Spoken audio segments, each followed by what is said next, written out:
God, oh God, great, yes, oh God, oh God, great, yes, oh God, oh God, great, yes, oh God.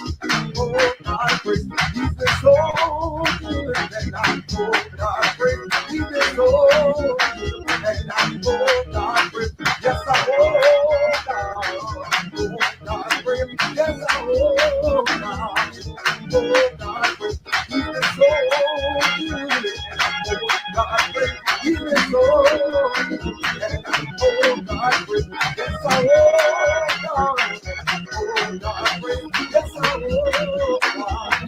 Oh God, with oh God, with oh God, with oh God, with oh God, with yes, oh God, with oh God, with oh God, with yes, oh God, oh God, with yes, oh God, oh God, with yes, oh God, oh God, with yes, oh God, oh God, with He is so good, oh God, with He is so good.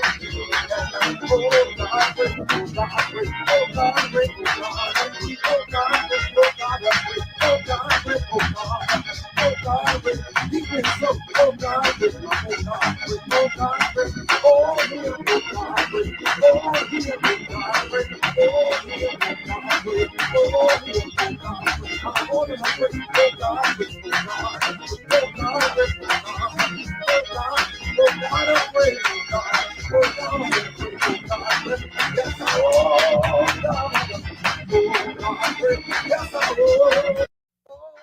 God, yes, oh God, oh God, yes, oh God, oh God, yes, oh God, oh God, yes, oh God.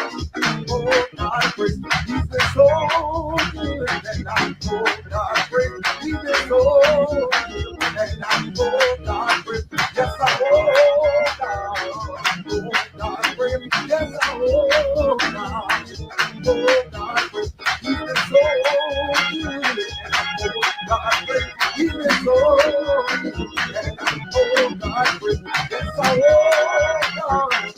Oh God, wait, yes, I will. Oh God, wait, oh God, wait, oh God, wait, oh God, wait, oh God, wait, yes, I will. Oh God, wait, oh God, wait, oh God, wait, yes, I will. Oh God, wait, yes, I will. Oh God, wait, yes, I will. Oh God, wait. Oh, welcome to our 3 p.m. Sunday service. Shout out to Deacon for the devotion and allowing us to get it in a little bit early. Well, listen, I want to say again, thank you to you guys for being here. We give honor to our presiding Bishop Pillow, and Lady Blanket. We do appreciate all that you do for us each and every day as we get our slumber and our sleep. Okay, we bless you on today. Listen, members and friends, we appreciate you all for being present and spending your evening with us. We do ask that you be respectful of everything that we have going on this evening. We do ask that. I appreciate you all for being here. Looks like we have some of our clergy here. Demi, Aunt Natty. Looks like we also have Terry in the building, and it looks like we have our priority members, Bama Girl, Sweet Pea, Gigi. Who else is here? Miss Hun, Faith, Jasmine, Brown, Mama. Grown women are in the building. We do appreciate you all for being present. And I see that Miss Cece just came in the building. And so we ask that you all govern yourselves according to everything that we have. All right. So listen, we had decided to do this service to have just a little bit of conversation about enduring a little bit of church hurt and enduring things that maybe might keep us away from the building or the four walls of the church, but Most of us are people who enjoy church. We enjoy the Lord. We enjoy getting our praise on. We enjoy them. We enjoy everything, right? But sometimes there are things that happen to us that may not allow us to feel the best in service. That's what we are here for today. All right. So before we get into everything, I wanted to uh, get into a couple of short selections from the choir. After we do that, we will have a welcome from Aunt Natty. All right.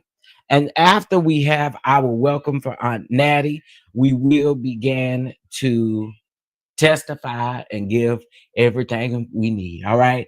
So let's go ahead and get into our next selection as the people come on in, and we're going to go from there. Okay. Let's go.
We shall overcome. We shall overcome. And while we are overcoming, happy Black History Month to everyone. Happy Black History Month to everyone. All right, with that being said, again, welcome to everyone who has come into the building. Now we will have a welcome from our dear Aunt Natty as we bring Aunt Natty up. Aunt Natty, are you there? Uh-oh.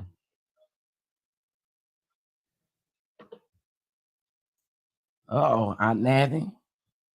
You muted Aunt Natty. Like one time she won. There she go.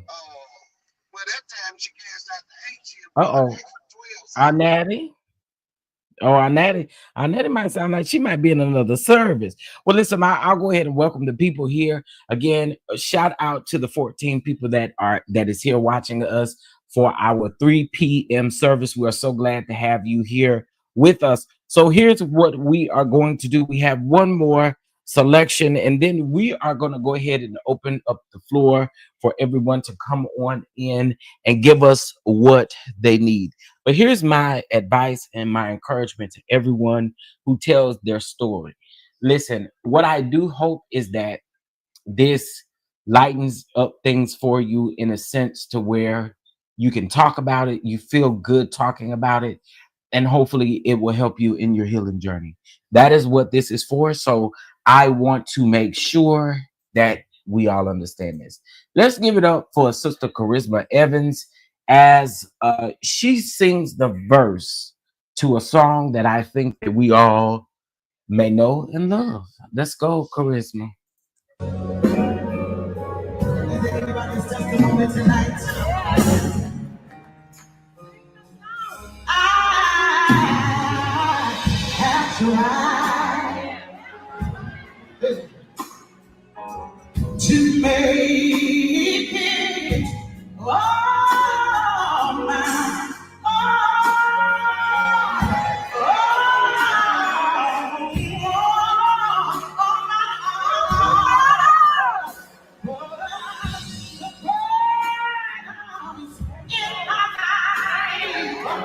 The birds in my life, they got a little too strong.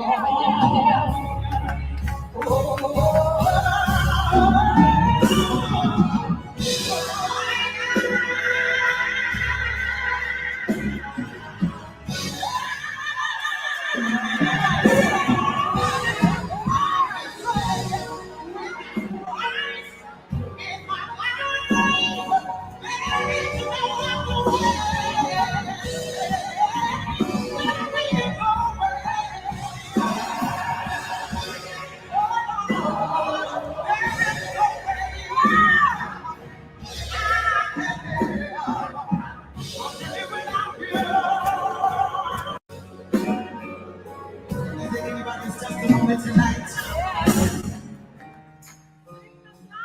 I have tried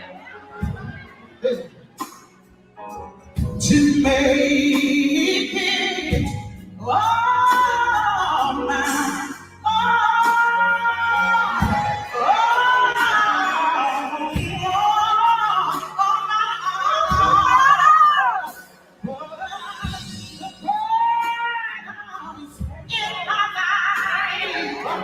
The birds in my life, they got a little too strong.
Hey y'all. Okay, listen, shout out to Charisma Evans. Charisma Evans is one of she is amazing. She is amazing. So shout out to Charisma Evans. I do know the last place I knew that she was in Houston, Texas, but she now sings with Ricky Dillard and New G and a couple of other people. She has had her in her career. She's also sung with John P. Key and New Life and some other people. And so it's just amazing to see her do her amazing work. Okay. All right. So listen, this is what I have done. I have dropped the link for anyone who has a story that would like to come up. Natty, I'm going to bring you back up. Let's see. Natty, you there? Yes, sir. I was in the car with my pastor. We had went out to dinner after church. Okay. Okay. You done made I'm it in the back house home. now. You done made it back home. You done made Oh, it back home. yes. Well, listen, what have you thought of service thus far? Oh, you So know, what I always you, enjoy Sunday service. yes, yes, indeed. Yes, indeed. Well, listen, I wanted to again have a conversation with the people in regards to things that may keep them from going to church now, or why they may have stopped going to church before. I know I have told you guys bits and pieces of things that have taken place when it comes to me. One of those things being violated, and you know, taking it to someone who I thought would be able to rectify the situation, make the situation right. And instead, I was set down. I was berated. I not only did that happen, but there was a meeting of 15, 16 individuals in the room sitting at a table. Um, I did not have any like backup, any help, or anything. And so that for me has been one of the main reasons why I don't attend, right? Some other reasons I would say would be concerning other ministries that I may be in, where they say you don't fit in, or it's just a lot that tends to go on, that I think that should be talked about. So that's what everyone has the floor to do. Natty, I know yours is a little bit different, because you do attend church faithfully. So talk to us I just a little bit. Talk to us a I little bit. haven't personally experienced it, but my cousin had. She was on public assistance, and I was in St. Louis, and she was going to this big church. And the pastor called her up in front of the church and told her she wasn't tithing enough. And she told him she was on public assistance and she was tithing what she could. He told her she needed to find another church because there wasn't the one for her. Oh, we. She didn't go back to church for years because she felt like if she didn't have money, she wasn't worthy. Because, see, my parents didn't play. I have never personally. Now, some of the members that made me want to leave before I knock them out in church. I personally have been blessed in that area. But I know that hurt my cousin to her core because she was tithing off of her public assistance. But he told her that wasn't enough. She felt like it was the right thing to do. And here's the thing. I've always said this too. I think that there needs to be more ministries who are willing to teach, those things, because not everyone, you have to teach them. You have to teach people. There should be, in my opinion, there should be some free financial literacy within the church, right? I feel like there should be ways that you are helping your members and your people bring in that type of money, or help her understand where she may need to, to me, that's what ministry, what real ministry is. That's what real ministry is about. You teach people. You don't just throw them people out to the wolves and say, "Well, you need to find you another church." Will you just realize what you just did, Well, right? you know what, Chef? I take that back. I didn't stop going to church, but I stopped going to a particular church. My Okay. aunt had been diagnosed with brain cancer. And some days when our nurse couldn't be there, I would be there with her. This particular Sunday, I had invited a church from Arkansas to do a program. Well, she was sick and I couldn't go. When I went the next Sunday, he asked where I was and I told him. He said, "Oh no." He said, "You need to be at church, especially when you invite a guest." I told him, "I don't know what your Bible say, but my Bible tell me charity begins at home. And if I got to go off and leave my auntie with brain cancer to be a faithful member here, I rescind my membership as of this day." And I walked out. I didn't stop going to church, but I stopped going to that one. Yeah, I can understand that too.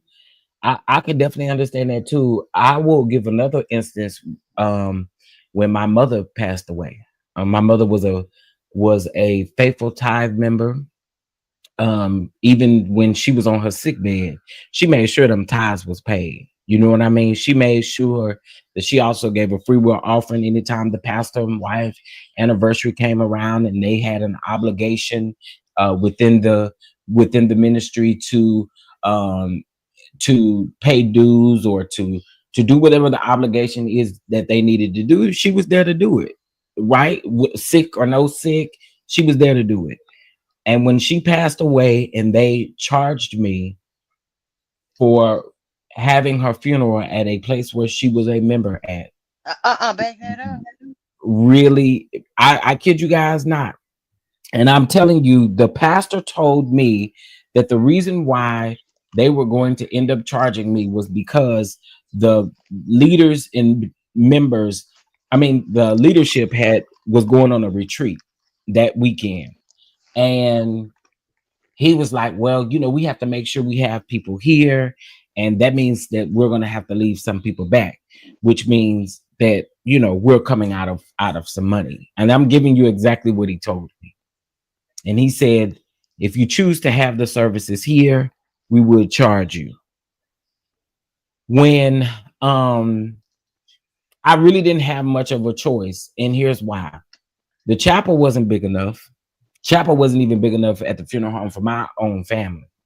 Lesson on everybody else that my mother knew. She was well known within the city. She had worked for Bank of America way back when it was Nations Bank.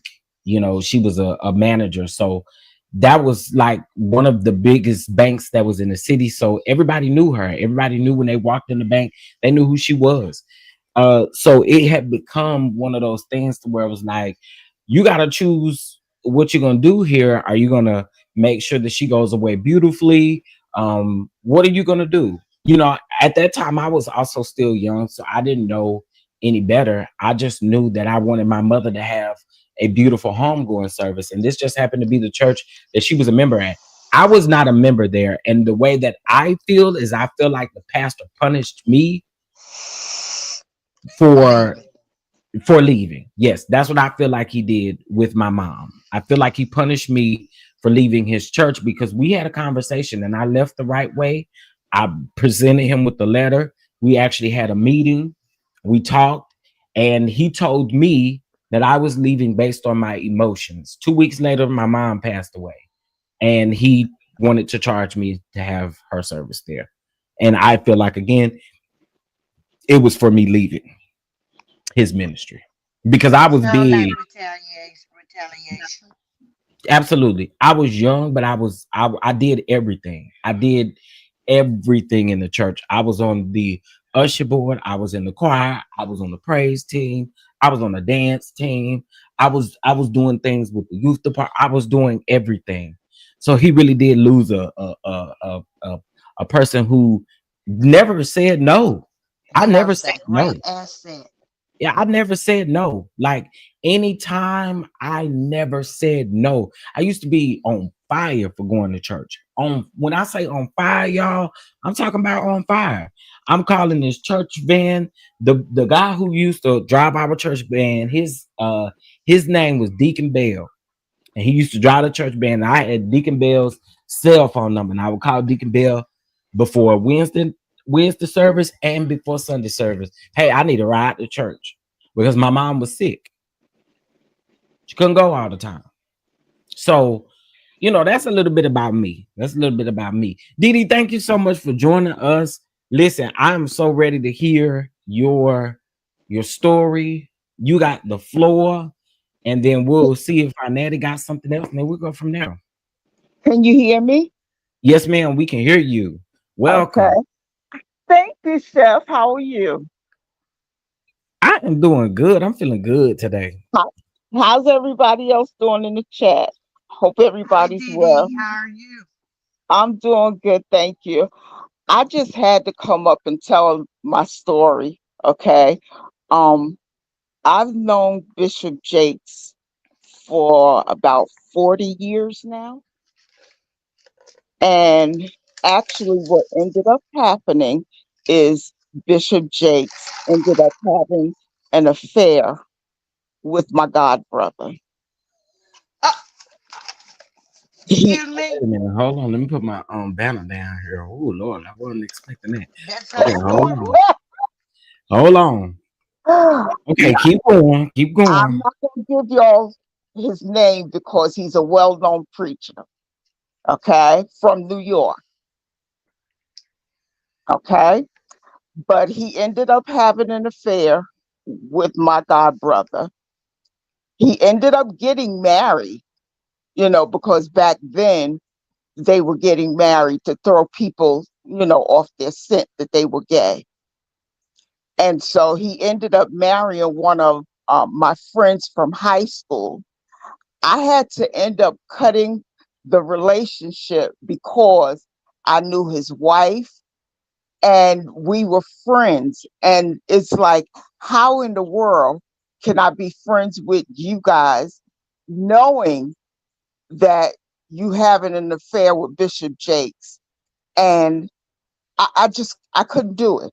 I couldn't do it. But long story short, he ended up putting my god brother in a big church in North Carolina, and he's a member, of his organization now.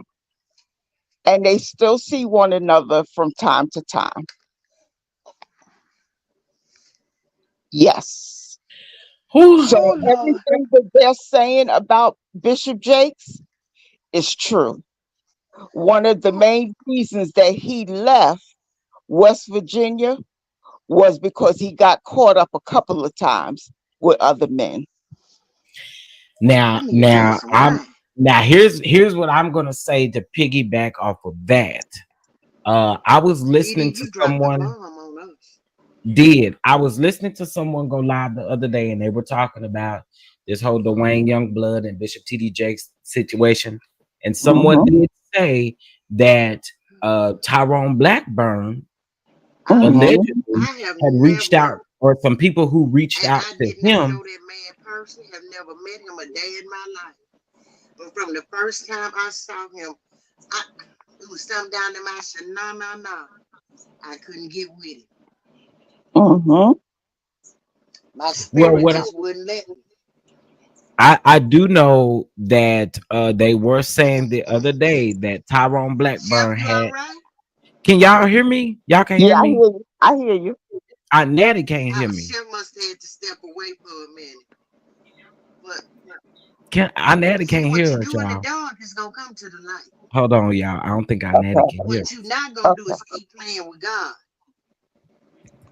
cause He gonna uncover you. All right now. That's what you not gonna do. I have always said as a child, and my daddy would ask me what I meant till I finally told him. All preachers wasn't sent. Some was sent and some got up and went. Hmm. The ones that sent lead the life they preach about. Right. It's some good preachers and some preachers that preach good. The Right. good ones Exactly. live that life, and the other ones just sound pleasing to the ear. Hmm. Now, don't get me wrong. We are not all, we none of us are perfect. Right. Right.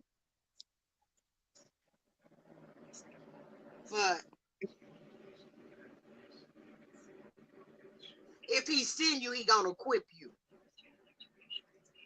Uh, This is true. This is true. Chef say, Chef say they can't hear me in the chat. So Didi, I'm gonna drop down and then I'm gonna come back. Okay. All right. Okay. Didi, can you hear me? Yeah, I hear you. I hear you, Okay. Chef. Okay. But to piggyback off of what you were saying, they were saying that the attorney Tyrone Blackburn, I don't think Natty could hear us. We Okay. could hear her, but I don't think she could hear us. Okay. Um, but Tyrone Blackburn, they said that a couple of people from when before he moved to Dallas had reached out to him and West said, Virginia. Hmm. in West Virginia, and said that they are willing to, you know, Come and to give tell some the statements. story. Yep. Yep. Yep. I'm telling you, everything that Youngblood said, I believe it. I believe it because I know what happened personally with my friend. Yep. And what y'all don't know is, so let's go on and talk about it. So there's, I don't know if you guys remember, but there was a story about um there's about 5 individuals that was involved in this story. Some of them included Ernest Pugh and a few other them. I Ernest Pugh, if heard y'all don't, about that. if y'all don't know about him, he's a gospel singer. And there was a lot that happened with TD Jakes and Hmm. them. And I'll tell you one thing: you'll never see any of those men and TD Jakes share a flyer together. You will Right. absolutely never see or hear from the assistant who at Hmm. that time was Jake's assistant. That man Hmm. is no longer to be found. He disappeared off the face of the earth. Disappeared off of the face of the earth. Now that I can tell you guys, I know about that. Yes. Yes. I I heard about it. absolutely. I'm telling you, I've known Bishop Jakes before he got big. I remember him coming to my church preaching with holes in his shoes. You hear me? It's been that long since I've known him. So I believe everything that they're saying.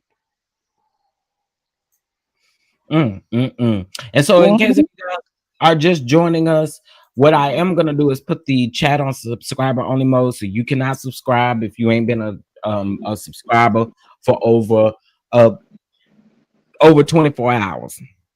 Okay, Natty, you back? Yeah, I'm back. Okay, good. Okay. Yeah, now I you can had hear us. We could, I mean, we could hear you, but you couldn't hear us. okay, but Dee Dee could hear me though. I Yeah, don't I know why. heard. Yeah, I Yeah, heard I her. could hear you. I could hear you. I just couldn't. You couldn't hear me for whatever reason. I Yeah, don't know what that was about. I got to get me a glass of wine behind that one. He was just something about that man though. Chef, I done told you this before. First time I ever heard him, it was something about him didn't sit right with him at my Shanana Nana. Man, Baby. it, and again, it's not, to me. It's not hard to believe because I do feel like a lot of these people. You know, it's not hard for me to believe because of my story. You know what I Right, mean? right, It's And not it's right, hard for me to still believe. happening, Chef. right. Yeah, We it happens all the time. The people, you know, the preachers, they love to get up and preach this homosexual stance that they have all the time, where you know you know, it's in the Bible. You're not supposed to be doing this. You're not supposed to be doing that. And then I'm like, Hmm. the stuff that you doing, you're not supposed to be doing either, but you're doing it. Exactly, but they exactly. do that because they're afraid of what they are. They're in denial. Right. It, It's a youth pastor right here. He belongs to a clear church. He was the youth pastor. The first little girl came out and told her mama was 6. Several of them came out. Do you know the pastor said all those mothers were angry at that man and did not remove him from his position? A lady that lived near them, they wouldn't even give his name. She exposed his name in a group called Let's Talk Forest City, where I'm from. Hmm. They kicked her out of the group. His Wow. aunt went and got him out of jail, and they got a daughter. The only reason they removed him was because the city got in an uproar. That's crazy. That's crazy. 6 years old. that is crazy. So let me ask y'all Mhm. something.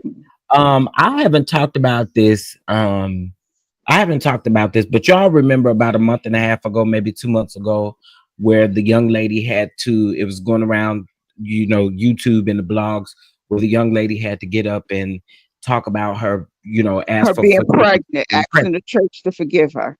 What are your guys, what are y'all, what is y'all stance on that? Because I know for me, if you're gonna make her do it, y'all gotta find the pappy, and he needs to be held to the same responsibility. If It Right. came that's out the the way that pappy you're was gonna the do drummer in church. I'm gonna tell you like this, okay? I'm a seasoned woman, and I ended up getting pregnant before I got married, and I had to get up and do the exact same thing. I was brought up in Bible way, and so Bible way is old school, and so my pastor made me get up in front of the church and tell everyone that I was pregnant and ask for forgiveness. And 2 months later, my husband and I, we got married. But he had told us that he was going to sit us down for ministry. We wouldn't be able to sing in the choir. I was on the usher board and everything else. He said everything was going to cease if we did not get married. So you know Now what we he, did? At 17 years old, got married. well, I Now, got no, pregnant at 16. Thank mm-hmm, God my pastor did not try to do that, because mm-hmm, my mom and my daddy would have tore that church up with him. My mm-hmm. child would not have stood up there alone. And it came out that the daddy was the drummer Wow, in the church. wow. But baby, my mom and daddy didn't play about their children. And our Mm-hmm. pastor knew that. Baby, ain't no way I'd have got her. First of all, you ain't gonna make me do. I'm a Taurus. I'm stubborn. You weren't gonna make me do nothing I didn't want to do. And if But he attempted that, that's humiliating, you know, to have to get up in front of everybody, like that. That will cause you to leave the church. I think it's disgusting. I really do. yeah, I think it is too, because what about all the other? Cece made a very good point. Did others have to get up and confess their unnoticeable sins? That Right. I agree with that. I do agree with well, that. I shoot, you know, it absolutely agree came with that. out. His daughter, his daughter had two children out of wedlock. Did he make her get up and confess hers? Mm, talk about it. Hey, All right, friend. now. I'd have put everybody on blast. I'd have said, I say Hey, I'm sorry when you say you sorry for tipping his sister Sarah's back door at night. I'd have put everybody on blast. Hey, friend. We just having an open hey, conversation. I appreciate you for hitting that link. Hey Jeremy, miss you. hey, thank you. I also have been hurt by the church. Mm-hmm. Talk to us, friend. I have like, I have like three stories. Okay. I'm ready. The first story was, I was around, I think around 13, 14 years old, and I was living, this when I was still living in Las Vegas. And I was a part of this church called Greater Carver Missionary Baptist Church, and they took us to this church convention in Chicago or somewhere in Illinois. Um, and I was having like a good time while I was there for the most part, until I went to this one class in one of the rooms. And it was like this older black lady that was there. Gray hair, everything. Um, I told her, well, it's nice to meet you, everything else. She was real nice at the beginning. But as she started to talk about, her beliefs and, God and stuff like that, it started to take a downward spiral. She begins to go into deep homophobia. Like when I tell you I ain't never seen homophobia this this this hate filled in my life. It was crazy. She was like, she said, and I'm not quoting verbatim because it's been like damn near almost going on 20 years from this point. But she said, and another thing, being gay is a sin. And God thinks it's an abomination, and I do as well. If my son, and I love my son, he's been on this earth for now 35 years, if he was to ever come to me and tell me that he liked men's, I wouldn't speak to him again. He would have to get away from me. She said, and just think about it, doing stuff with another man, you could take a shower and be clean. And by the time you take a drive around the corner 15 minutes away, your butt is already funky. So how you doing stuff like that? It's nasty. It's disgusting. It's an Oh my abomination. And gosh. Oh I my. promise you, I was like, oh, Oh, Wow. I'ma live up for a man, Jeremy. I was like, oh my God. Wow.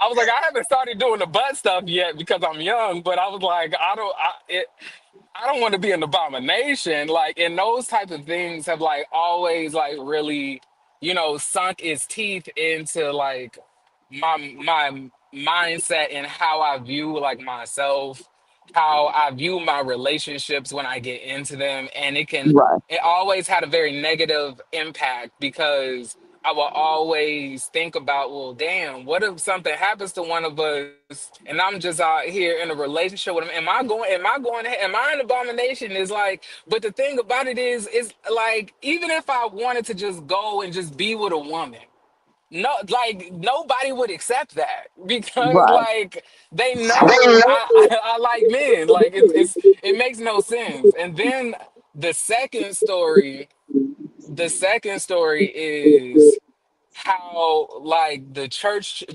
children. I used to be in choir back when I was like around 14 at that same church, and those people were so nasty to me, and they really hiked a lot of my social anxiety to where it is like now, because like anything I said or did, I would get, looked at weird. They would talk bad about me. They would take off guard pictures of me back when I was like 14 and like pass it around the church, around the other like, children, so they can show everybody, quote unquote, how ugly I was. So That's like terrible. I know. And that shit really did affect me as I like, as I got older. So I think like the church had like a real big impact when it came to my self-esteem, Hmm. my love of self, self-hate. A lot of things I have put in a lot of work to work through, but it's always still a work in progress. And then like the third thing is more so recent, which is why I stopped going to the church that I was going to. My pastor, well, she's an apostle. She calls herself an apostle because she's a woman who's running a church, so she doesn't want to call herself a pastor, even though that's what she is. Right. Because I guess biblically you can't do that. You just have to have a man to do it. Exactly. Exactly. So she had invited her sister and her brother-in-law, who are both co-pastors at a church in Atlanta. And like clockwork, I promise y'all, I don't know if these people be giving people my name, but people always got to come up to me when they doing like, the walking around with messages, they're trying to, strike you down or whatever the case may be, like. And the male pastor, who is her brother-in-law, came up to me. Now he had been touching everybody falling out, everybody is like having convulsions on the ground because He I guess pushed he's him passing down, off babe. this the spirit He pushed them people to down. They me. wasn't falling out. And like he tried to like nudge me to like hit the ground, but I was not moving because I was like, and like I don't feel the spirit hit me yet. Right. And like Right. I promise you, that man pushed me to the ground with force. Wow. And after that, I like, I am embarrassed to say I did, you know, and it's because I didn't want to like be the one acting like I don't want to be looked at negatively. So I started acting too. I was like, I guess we all Right. acting in this bitch. Right. So So in Rome, you do as the Romans do. yeah, but like that was the last time I ever went there because like it was no way I was gonna be able to like go up to my apostle and tell her what happened because like what. she was gonna still look at me negatively if I did that. And then Mm, the other thing was it wasn't gonna change anything. So at that point I just stopped going. And I was like, I just don't I believe in God and I believe in Jesus, but I right, just don't know if the version that is dwelling within the churches that we all go to is the version that's actually the closest to the truth of who he is. I can tell Because you he not, because he ain't built with this much hate. You can't make me believe that. Can I tell You you know? something, Jeremy? Baby, that yeah, church is in your heart. That building is just where we fellowship. I like I I if you don't That know anything building about is me, gonna be full of folks going to hell. Everybody that packed them pews ain't heaven bound. That's what Trump. read my Bible, I would say for about a year and a half. I read it twice back and front. And I was aware that to me, like church is always in the heart and it was always about fellowship. But I knew that somebody that was at the time trying to, convert, to being like a full on Christian and not really exploring my sexuality anymore. Um, I knew that I needed influences around me at that time. And yeah, I learned that you just can't, like, you can act like you can say that you have, but at the end of the day the cravings don't stop, your heart don't stop. I would never be able to like love a woman the same way I would be able to love a man. It would never be the same. And right, like, you can pray as much as you want for God to take that away and he doesn't. And like, that was also like, building up a lot of resentment, because I was like, if I'm doing everything that you said, now I done purged, fasted, going on for about a year or two at this point, and I'm begging, for you to take this away from me, and you have not. Like, but like, you don't want me to live my life as this, but you're not trying to mentally heal me like the other people say they have been healed. I'm like, am I not meant for, like, for the heavenly place? Like, are some of us born to go to hell? Like, are some of us born forsaken already? It like, nothing was, as I started to like get into it more, nothing was making sense. And I I really want had to take some time to unpack all of that. But like, yeah, those are like my stories of, like, church hurt. mm-hmm. well, your I virtual appreciate auntie that. is giving you a big old virtual hug today. I love you. It's And you have to appreciated. Thank remember, you. Just remember as you that are, baby. your walk with God is personal and it has nothing to do with anyone else. It's between you and God. And as long as you ask God to forgive you for whatever sins you do, that's all you can do. Yeah, I mean, I get that, but like, I always feel like, there's no like, I feel like for people that steal, people that lie, people that cuss, people that, like, even have killed somebody, I feel like there's a certain level of reprieve that they can get from, the Bible. But as far as like LGBT goes, it's no comfort in that, Right, because at the end of the day you're gonna wake up the same person that you was tomorrow. You can't repent for, who you are. It's right, not like right. a wrong action against somebody else. It's just a part of who you are. So it, like, I don't it's always a sense of uncomfortability, you know Mm-hmm. Mm-hmm. so yeah, that's my church hurt story. I saw that you was doing this, Donda, and I figured that I'd come up and, like, because I haven't been up on your live in like almost two In and a half years ages, now. in ages, Ages. I've long been time. looking for you. I But can nah, I relate to appreciate it. that pushing to the ground shift because I was at a church and they had everybody come up to the altar for prayer. I don't mind. When that man tried to push me, I told him, "You don't get your hand on me. Push me down if you want to. We going down together.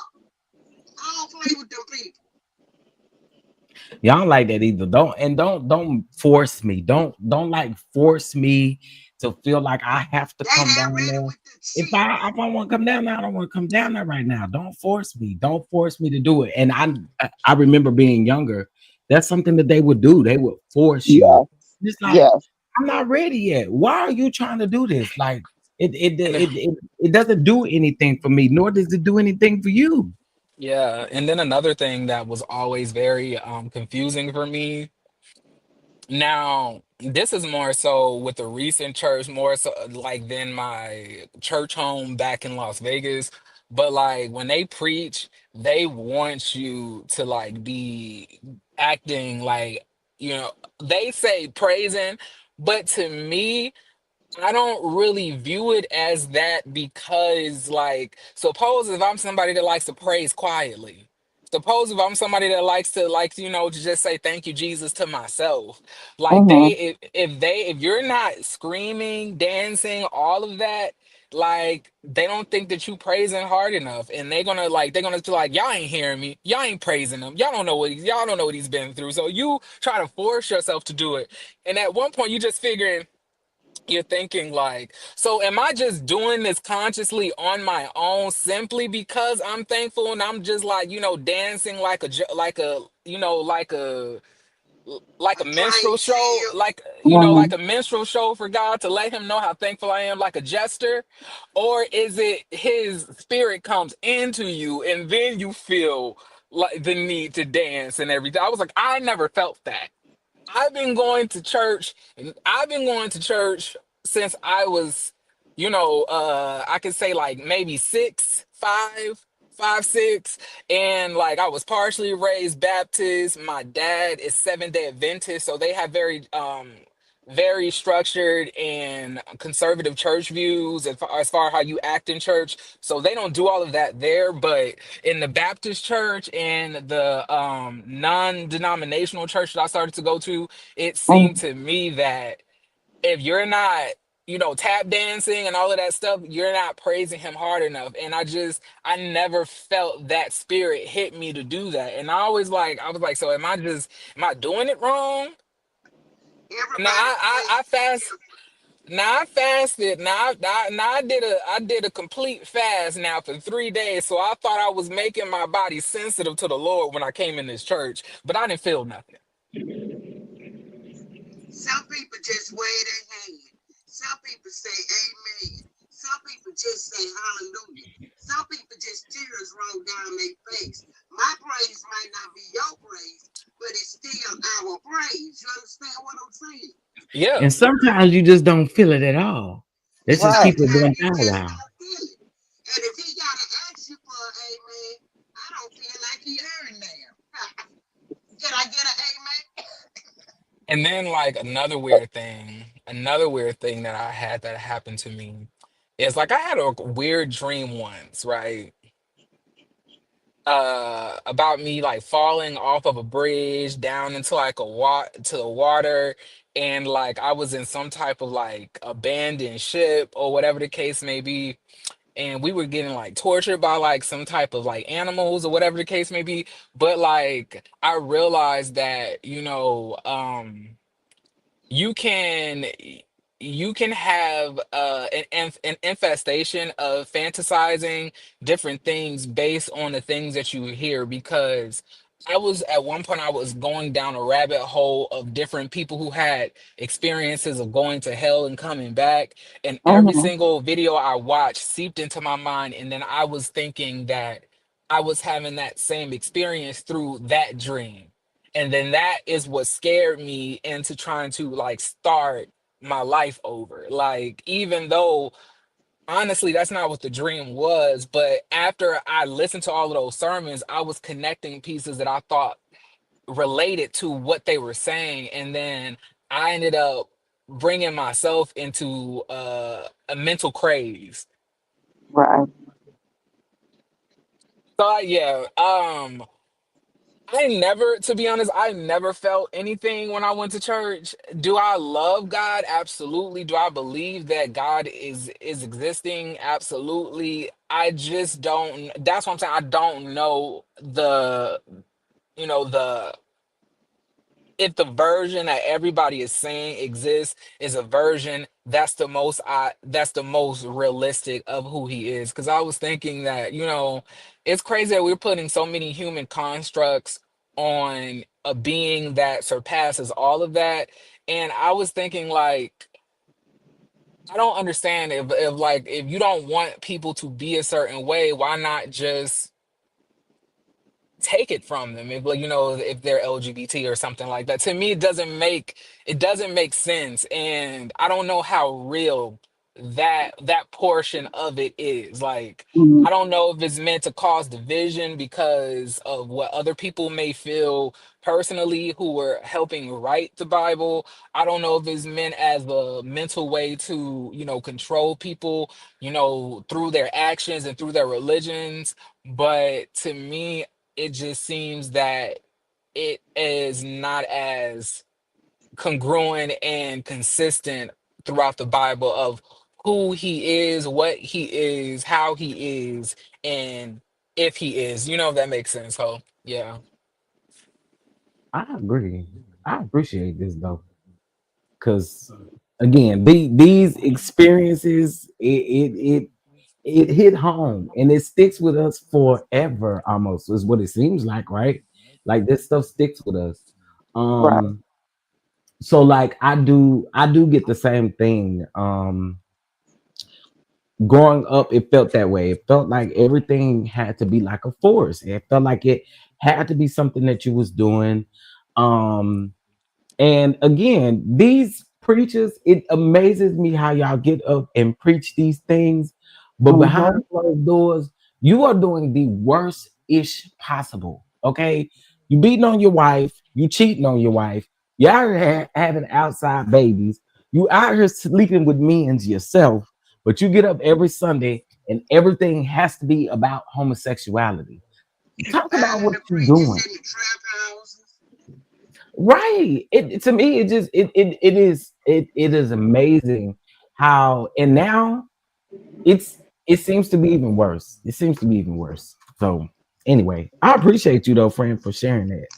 For sure. Of course, like, anytime I can, like, add anything, and I'm always here. I love you. Period. I love you too. All right, I ain't gonna overstay my welcome.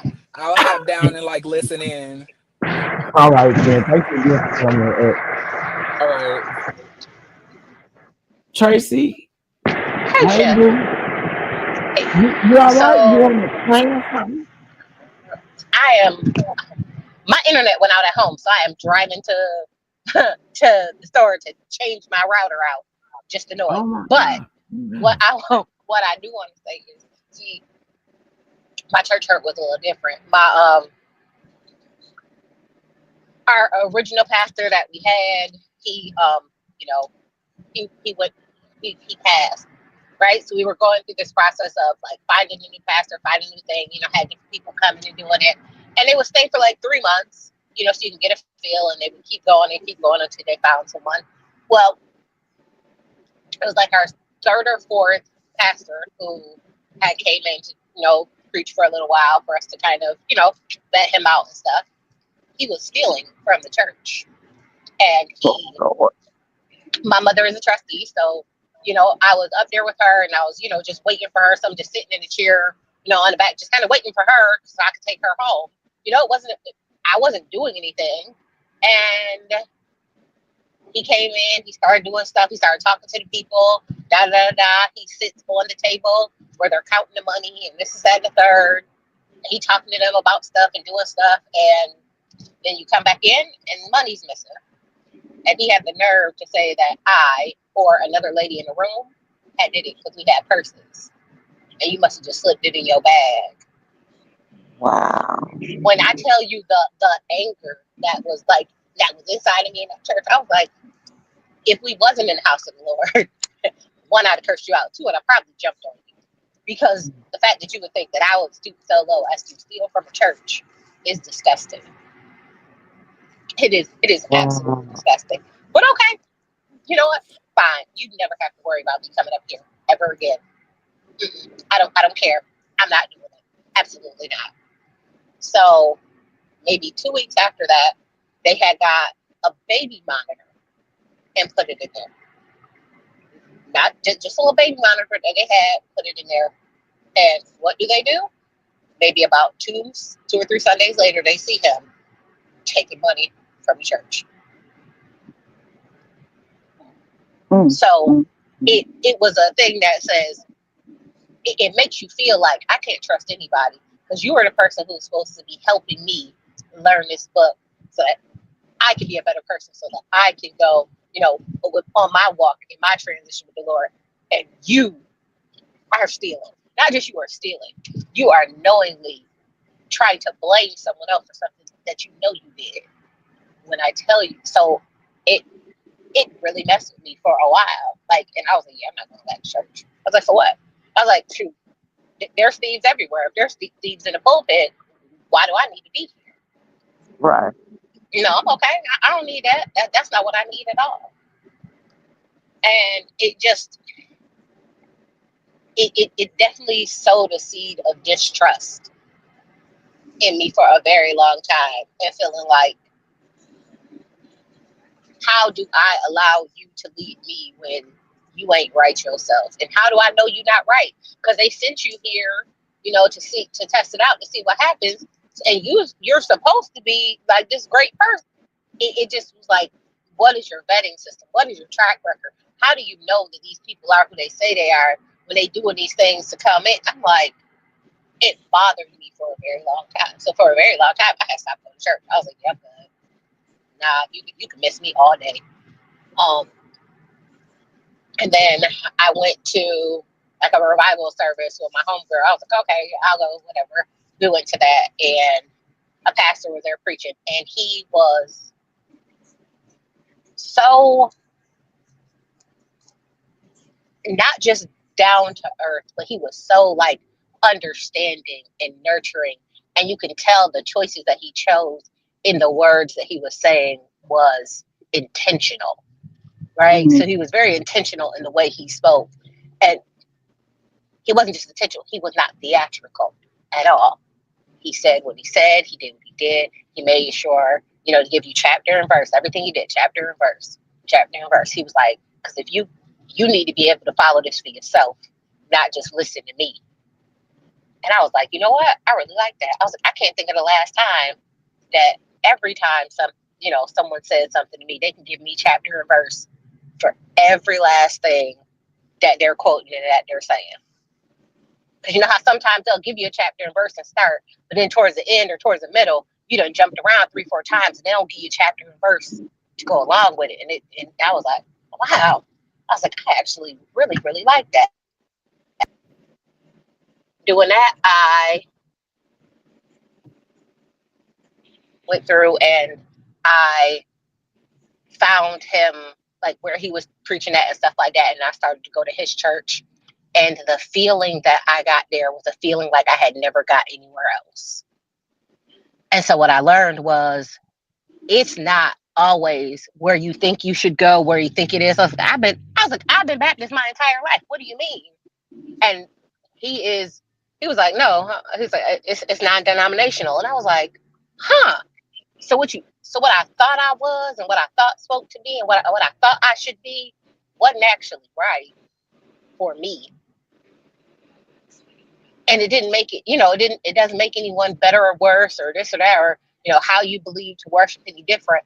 But I did know that it took, one, a long time for me to start trusting the church again. And two, I needed to see how you lived your life to determine if you're the right person for me to follow. Right. Cause he's a teacher. Yeah. He's a teacher. He's a math teacher. He was like, I do this because this is what I was called to do. This is my thing. He was like, but my job is my job. This is what pays my bills. This is what pays for the thing. He was like, everything that we earn at the church, anything that you give, it is literally just to cover the church stuff. And he was the first pastor who literally went through and at the end of the year gave an itemized list of everything that came into the church, everything that went out to church, who got paid what, and who did everything, and was like, here's so there is But it's not like that No. now. Church is a big business now. billing. Yes. So because he did that, I was like, that is something that I would like to see. And then so now seeing these places that don't do that anymore, he's starting to retire, so he's starting to transition off, so he doesn't preach as often and stuff like that. Now I'm like, I need to start finding another church home. So my question is, and my thought is, how do we, after we've had hurt from church, right? What is the best way to determine what is the next or right steps for you to figure out where you should go, where you should worship, what should you do? Because I don't know how I feel about online church, right? Like I went during the pandemic, but I don't feel like I got as much when I was sitting in the building, like, actually like educational wise from what I was doing. So Right. how do we figure out how do we, take from the hurt place that we've had and the issues that we had with the church to then find us something that will work for us now? Like, that's Well, where my struggle is right now. what I Oh, go had to ahead. do personally was I prayed and I asked the Lord to order my footsteps, and I started going to different churches, and he led me to one particular church, and that's where I've been at for years now. But it took me having to go and visit other churches. The Bible says we have to try the spirit by the spirit, and you just have to go and just be open, and God will direct you where to go. Tracy, you know what you need now that you found it, right? Annette, you sound like you in a tunnel. I don't know if that maybe Mhm. it's just me. No, she does sound like she's far Oh, away. okay, I thought so. Oh yeah, I know. I, Listen, I know what I thought I need, but the problem is, I don't know where the heck I'm gonna find anything like that in Bergen. It was kind of like that diamond in the rough. It was that thing that you was like, I can't tell you any pastor, any church I've ever been to where the pastor was like, here, this is exactly what we got.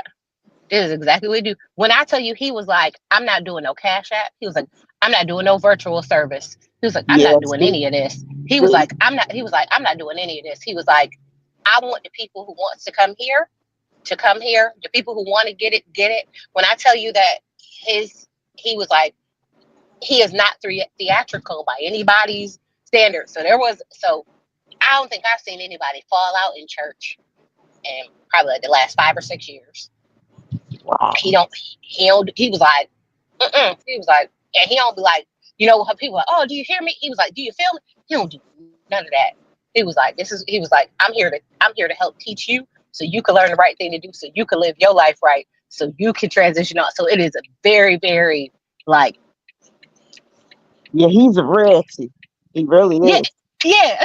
It's like, oh, he is a teacher and he's literally taking that I am a teacher and just, he was like, because he was like, I went to school to be a teacher. He was like, I went to school to become a pastor. He was like, so he's literally just taking that like teacher mindset and just applying it Mhm. to teaching us the Bible. Like we literally did a 5-year thing where we went through we read the entire Bible, broke the entire Bible down, and it took us 5 years.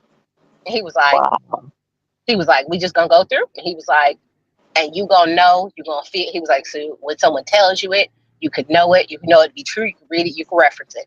And that is his Mhm. whole thing about, the thing. It isn't that. Now, mind you, when I tell you, when the choir get up and sing, now there be some hooping, hollering, shouting, jumping in, but not during his sermon. It is very Mhm. like that. So now I'm like, I don't know how to find. And I'm gonna be honest with you, I'm nervous about trying other churches. I'm Mhm. nervous about going other places. I don't even like people praying for me because it makes me feel uncomfortable. Because I'm Mhm. like, I don't know you well enough to know you are the person I want praying for me. Like, I just like, hold your prayer. Mhm. Hold your prayer. I'll do it myself because I don't know. Because I don't know what your spirit like. You know what I mean? I don't know if that's the prayer I want prayed for me. If that's the one that make it up, I don't know if you actually have good intentions and your prayer be the one that make it up. Absolutely not. Right? So I'm like, and I don't know if that's me and my fear of not trusting pastors to be like, because it's because of the church hurt. That's what it is. And so it's hard for you to open up. Yep. And I will say this, it's going to take some time, and it's going to take you, just like we do anything in life. A lot of what we do is the risk, right? We don't know. We learn along the way, right? And I think that also comes along with the church hurt. It comes along with being hurt. You're figuring out the process of being able to heal and being able to move on. Because honestly, you can't move on unless you heal from certain situations, right? Absolutely.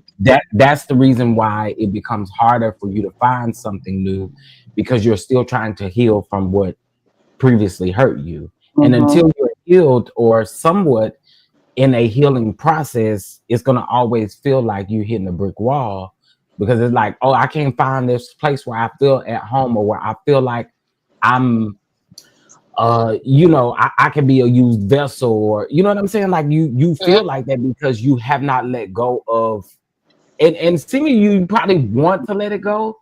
You just haven't figured out that way to let it go. And I realized that for me, like I was holding on to way too much. But before I let Brown Mama talk real quick, y'all remember I told y'all about my situation, right? The pastor who I told y'all he did what he did. Why did I literally just get a DM on Facebook inviting me to his retirement party? Lord have mercy. Guess who it came from, though? Your pastor, the old pastor. His wife. Are you serious? Like she don't know what happened. Like she doesn't know what happened. And something told me, I really don't be paying attention to my Facebook DMs, right? And I had noticed that I got a message before. I guess Facebook does this thing to where they remind you, like, you have not checked this notification. So when I open it up, that's literally what it is, inviting me to his retirement party. Man, I'm not interested.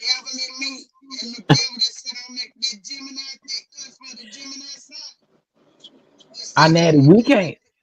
Natty, we can't hear you. It sounds like you in a tunnel. Okay, I'm just gonna drop down and go to the chat. Okay. I don't know what she said, but I take it as it was good. Brown Mama, hey, you on mute? But I definitely want to hear what you got to say, because I started your comments here about your ex-husband. So talk to us. Let us know. Yeah, that's why I wanted to come up, because, like I said, it's become a business, and the wives be a part of it as well. They'll sit there and smile. They want to be the first lady, but they know everything is well. Because when I first found out he was cheating, I went to the pastor, told the pastor. He said, okay, we're going to do some counseling. Well, in the counseling, he busy sitting there talking about what he went through with his first wife. And I'm like, okay, so what his first wife got to do with what I'm going through? But I said, okay. So we listen. And at the end of it, he go, y'all wives just don't know how to play your position. Oh, goodness. I said, so what position you supposed to have if you the wife? You're the wife. Why did you get married if you want to be a whore? And he was like, no, you just looking at it wrong. So I walked out of that meeting. I was like, okay, I ain't got time to play games. I'm a grown woman. He playing children's game. So when I got home, he left his book open, and it showed how he was spending money on these women. And I tell you, I said nothing but to the pastor. I called him up. I said, I need to talk to you right away. He said, okay, come back to the house with me and my wife. And I showed him the book of this man with all these different women and all the money he was putting out. So he said, okay, give me a day. I'm going to address it. So 2 days went by and he had nothing. So I called him back. I was like, what's the outcome? He said, well, sis, the outcome is we're going to have to ask you to leave the church. Ooh. I said, what? Yeah, you're going to have to leave the church or sit down, and I need you to sit all the way in the back pews because Oh, that's something you just don't do. So I said, what is it that I don't do? Because I showed you the proof that you didn't believe he was a cheater, but you were busy talking about your first marriage, and I have to show you the proof because God laid the proof out. He said, well, what are you going to do? I said, well, you know what? At this point that I done found the book, 15 women, and out of the 15, 10 of them got the same first name as me. Mm, mm, mm. So I said, I think it's best I file for a divorce. He said, well, since you're going to file for a divorce, I think it's best you leave the church totally and you leave it now. You don't talk to nobody from this point on. I said, hold on, who are you talking to? I said, because I'm not your child. And I said, last time I checked, Jesus went to the cross. I can go to God, so I don't need your permission for anything. I said, but if you want me to leave, I'll leave. So that Sunday came. A few of the members called. I thought they were calling to see if I was okay because I didn't come to church. They called to tell me that the pastor told them they can't talk to me no more. I said, so are you in a church or are you in a cult? They're like, what you mean? I said, because that's a cult.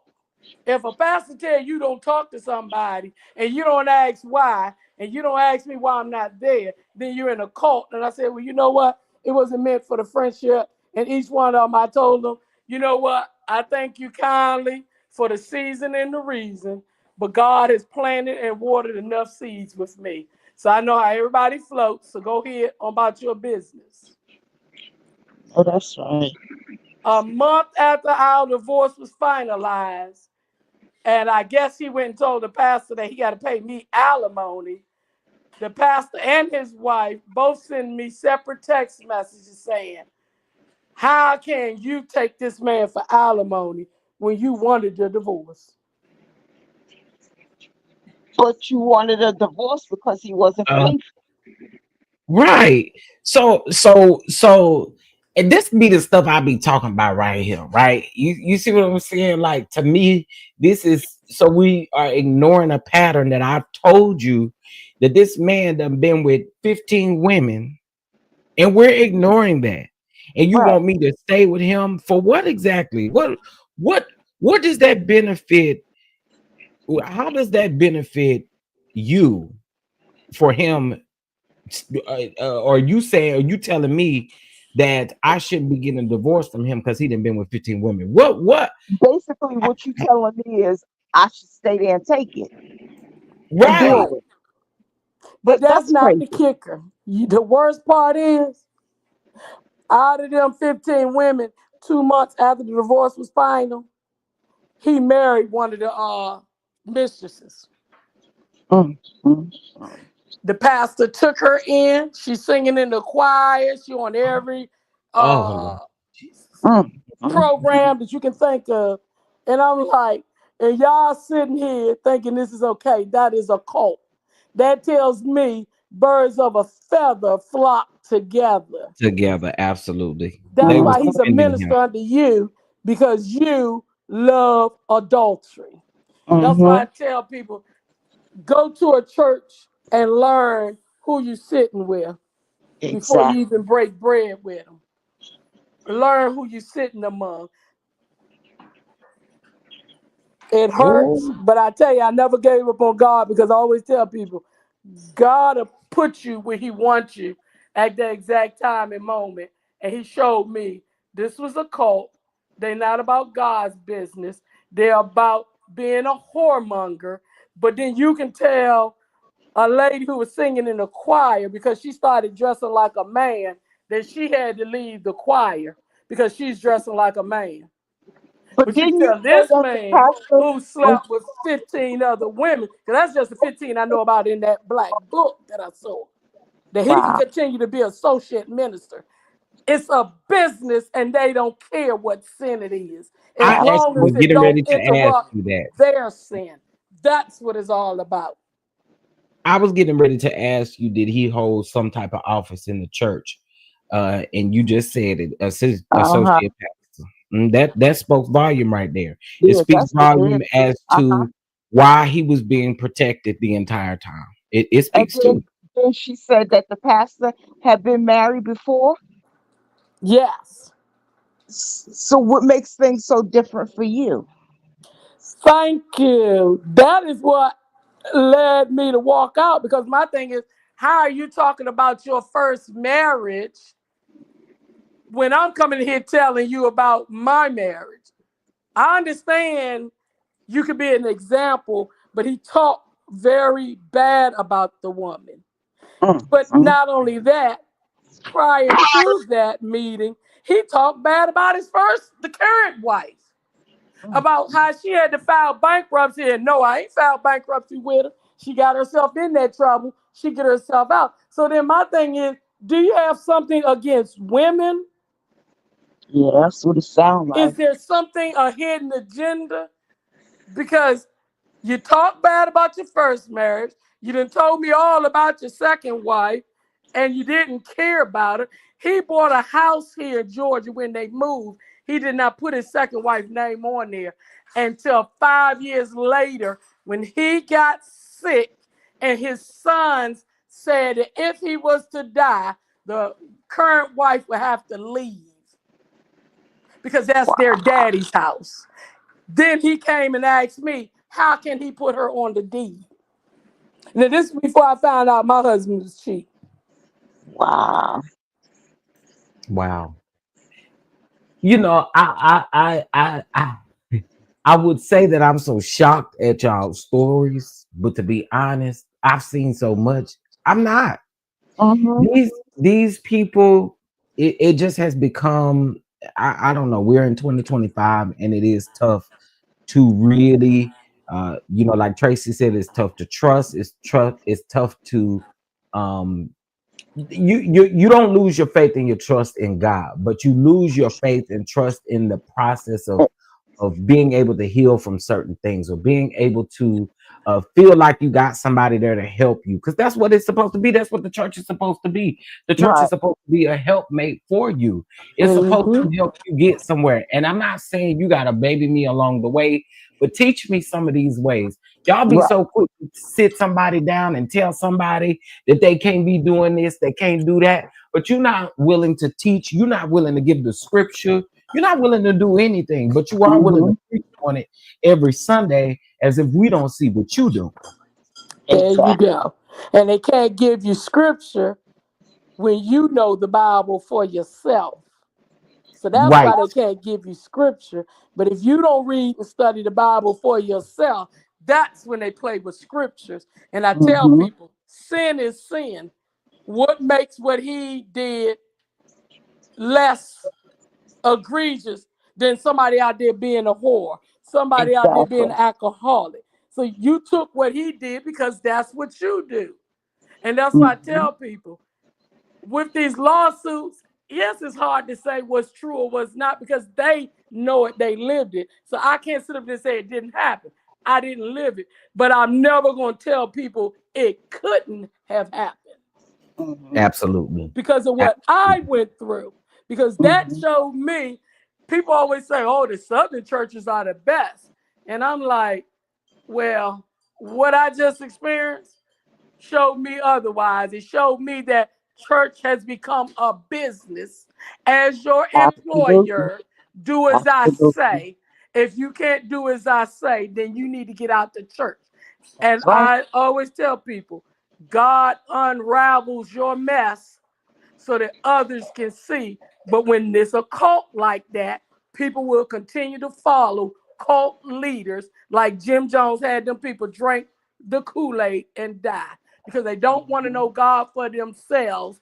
But I refuse to be hurt with them. And I thank God every day that He reveal you're married to a whoremonger. It's time to go. Absolutely.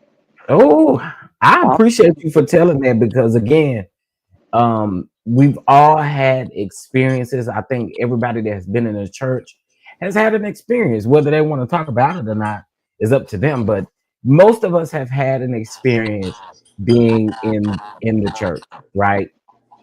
So I again, I'm not shocked by these stories. I'm not shocked by nobody's story because it's some crazy stuff that go on out there. It's some crazy stuff that go on in these churches. Um, I'll tell one more story here really quick that I found to be interesting since you had brought up sleeping with your husband at the time being with 15 women. Um, so we had this youth pastor. Um, well, he was an associate youth pastor, right? And what he would do is he was also over they had like a basketball team for the church, and they would every month, about 2 Saturdays out of the month, they would come, they would play basketball in the gym, and they would clean up the church and do everything, get the church ready for the next day. Blah, blah, blah, blah. He was doing this for a very long time. So he ended up going on a trip with us. We went on a youth trip, and I cannot remember where we went to. I want to say it was Houston or something. I do know we went to Six Flags. I just cannot remember if at that time Houston Six Flags was still open or if I don't think it was Dallas. I think it was Houston. So we go on this youth trip. We end up having like these breakout classes where they do this thing where they in the hotel room they got these ballrooms, and we're all there, and there's other youth from other churches that are there with us as well. And I never will forget him making his daughter get up in front of all of us to tell us that she had a feeling of liking girls. She wasn't even old enough to be like, Oh oh, I my like girls. gosh. Oh, No. I like this, I like this. So we're sitting there. He literally makes her get, and I'm telling you, it's about in this particular class that we're in, it's about it had to be about 40, maybe 45 of us in there. And we're sitting there, and again, he literally makes her get in front of everybody in a chair and tell us what she was struggling with. And that's the way he labeled it. He said, I need you to come out and say, you're struggling with this. You know what I'm saying? This is not who you are, but this is what you're struggling with. And he humiliated her. Well, I will have you guys to know that unfortunately, that caused that girl to harm herself really bad. That's what I was getting ready to say. And It either caused her to commit suicide or try to commit suicide or end up with girls. she hurt herself bad. She hurt That's herself bad. bad. She's still with us. She is still with us, but she did go through a really bad process where she really hurt herself. I won't go into detail what she did, but Right. she hurt herself. And after that, I never saw that man the same. I never saw that man the same. I never saw his wife the same. I remember his wife took over Vacation Bible School that next year. She took over Vacation Bible School. She needed some volunteers, and someone had asked me, why you won't work with her? Why you won't volunteer? Oh, baby, I'm good. I'm good. I'm good. I never wanted to be associated with them people at all because I felt like that was the ultimate disgust that you could ever just do to somebody. Like that was humiliating. We on a That's church terrible. trip. Why would you do that to her? So That's terrible. it's disgusting how some of these people process and do certain things, and then they expect for people to just sit in it and like it was just said. Oh, I'm sorry. Like it was just said, it gives that cult like mentality because then you feel like you can't speak up, like you can't say nothing. So it is ultimately disgusting. But I want to say I appreciate y'all for like coming in and telling me y'all stories because again, I feel like this helps us a little bit on our healing journey. Um, being able to talk about it, you know what I'm saying? We don't know each other, but at least being able to talk about it and being able to kind of get it off our chest a little bit. I hope that it helps. Absolutely. I hope it. Absolutely. Well, I appreciate you hearing my story, and you can drop me down. Okay, thank you for coming up. I appreciate it. All right. Thanks a lot. All right. All right. Oh my God, y'all. Listen, I'm telling y'all, it really is one of those things where I feel like sometimes it's just necessary to have these conversations. And I think it's dope. So shout out to Dee Dee, shout out to Aunt Natty, shout out to Jeremy, shout out to Tracy, shout out to hold on, Brown Mama. Shout out to y'all for feeling good enough to give your story. You know what I'm saying? Thank you so much for sharing. I do appreciate it. And again, I had to do this because I think some of us we still have a love for church. Like and when I say church, I'm not saying a love for the church building. I'm not saying that. I'm just saying we have a love because we know where our faith stands. We know where we stand with God. We know where everything stands, right? So I still feel like some of us really just be having it us up in us, and sometimes we gotta let it out. So shout out to y'all. Shout out to y'all. I think this was dope. I really do. Do anybody else got something they want to get off their chest? Y'all got something else y'all want to talk about? Another story? Y'all got another story? So I can give you a little backstory, kind of what led up to this. We were reading that TD Jakes lawsuit yesterday, and I'm telling y'all that TD Jakes lawsuit is it is a lot. Okay, it is a lot. But prior to that, when I went live the other day, we talked about these stories of these youth ministers who was out here touching these kids, and who some of these churches were pretending like they didn't know what was going on, still hiring these people to be over these kids. And it just, it's crazy how things work. I told y'all that I went to a church, and the story that I just told y'all about the young girl, this was the same church, but they would do like background checks and all of that kind of stuff on the people who were around the youth. They would do background checks, make sure they didn't have nothing on their record, nothing crazy on their record, because you shouldn't be, you know, with the youth if you ain't got no business being around no kids. You see what I'm saying? So, man, it's crazy. It's crazy. I just hope that this helps everybody, and that sooner or later we can step foot into a place and not feel so judged. I will tell y'all one other church, and I don't mind name dropping this church because I've said it, and I will say it publicly, and I will say it loud. Okay. There is a church here in Dallas called Full Gospel Holy Temple. That is one church that I won't even step foot in for a funeral. Do you hear me? I would not step foot in that church even for a funeral. I'll tell this quick story. I had an aunt who was an evangelist at that church, and she passed when she passed away. Of course, her funeral was there. Well, I have, some people in my family, of course, that, they are part of the LGBTQ community, and they may dress as the opposite sex. I'll just put it that way. And that ended up happening. And there was an usher that would not allow my cousin to sit with our family because of the way that he was dressed. Not only did she do that, but I had on some, and I know some of y'all don't like it. Some of you, especially some of y'all, some ladies, they don't like it. But I had on some suit pants, but my pants were cut at the ankle. Okay. And I had on like some loafer shoes or whatever. And she had told us that we either needed to leave or that we needed to find some longer pants, some longer. She told me some longer pants. Okay. She told my cousin that he couldn't come in there dressed the way he was dressed. She and y'all to this day,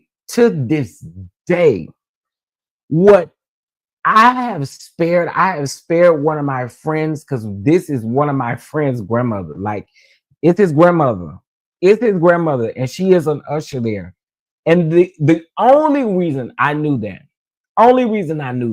is because I had went before her funeral.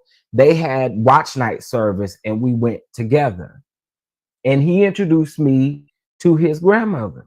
This was the same usher that greeted us when we came in. I mean, we was in line with my family, and they pulled us out the line. I will never step foot in that church again, and I'm publicly saying that. I'm publicly saying that. I will never step foot into that church again. I don't care if they have. I don't care if they have one of the conventions with. I don't care if the convention was free and every single I knew was present. I'm not stepping foot into that church ever again.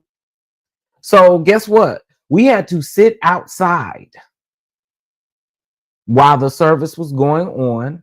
In Dallas, they do things a little bit different.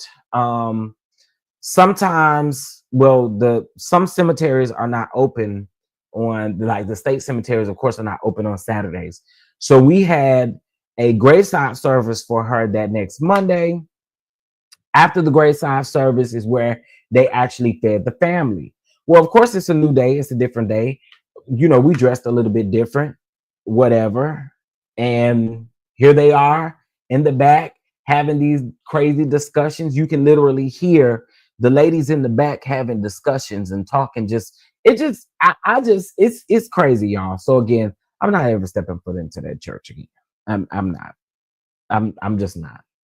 And it's sad because it's like people miss everything that God may have for them based on one person's actions. Like, uh, who would have known though? Could somebody have gotten saved? Could that have been a moment where somebody really could have been in commune with God, and you literally, because you're so hateful, because you're so nasty, you literally turn them away from the very moment that they could be getting a breakthrough. You don't know any of that. And that's another one of my issues with these people. Y'all do stuff and y'all don't know what God has in store for people. You do not. You don't know. You do not know what God has in store for people. So when you walking around here doing all this foolishness to people, you got to understand that you eventually going to have to answer to that. Okay? Because it could have been a very moment where somebody could have really gotten a breakthrough. Somebody really could have got what God had for them. But because you were so nasty and because you were so hateful, it's a difference in trying to teach someone or trying to get them to learn something versus you being hateful, versus you being just pure ignorant. And that's what that was. It was pure ignorance. It was pure hate. And I always tell people, you know, if they say, well, you know, I want to visit Full Gospel Holy Temple. Okay, well, when you visit, this is what you need to look forward to. Okay. And I'm not saying it so you can't go. I'm just telling you, this is what you need to look forward to. So again, cut all the nastiness out, because again, you don't know what God had for people. You don't know. That could have been a service where I know some people were like Jeremy, some people were saying that they have never experienced that type of move before.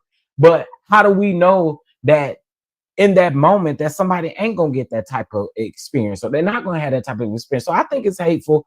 I think it's disgusting, and I think it has to change. It just has to change. It has to change. So listen, I appreciate y'all. I really did enjoy this live because I feel like we needed it. I do. I feel like we needed it. Okay. We needed this. We needed this. And with that being said, before I leave up out of here,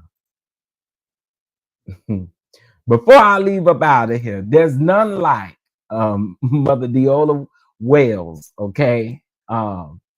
Y'all know y'all have seen that meme that says we have uh won another battle.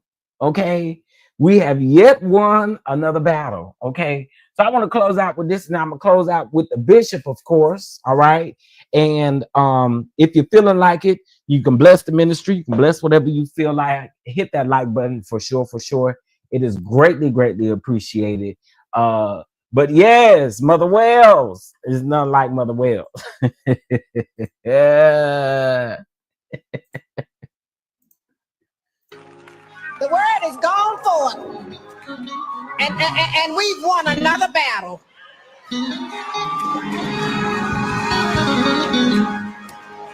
The war might not be over, but we won another battle.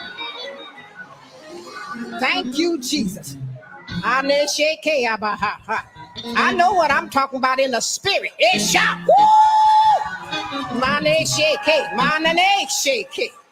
Thank you, Jesus.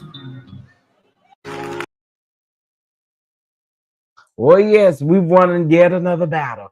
I appreciate y'all. Thank y'all again. If we may do this again, where people may, open up. The more that they see us do this, they may open up a little bit more. But my whole goal for this is to allow people or give people that platform to speak, and hopefully it helps heal that womb, or it helps feel whatever is going on that you may be having a hard time with. So I appreciate y'all. I really do. I think this was dope. Look at you. No, you're late to service, Decor Diaries. You are late to service. We have been in service. We are now about to head to the fellowship hall and get us some brisket sandwiches and some chips, honey. Get your slice of cake and some Sarah, and we're gonna get up out of here.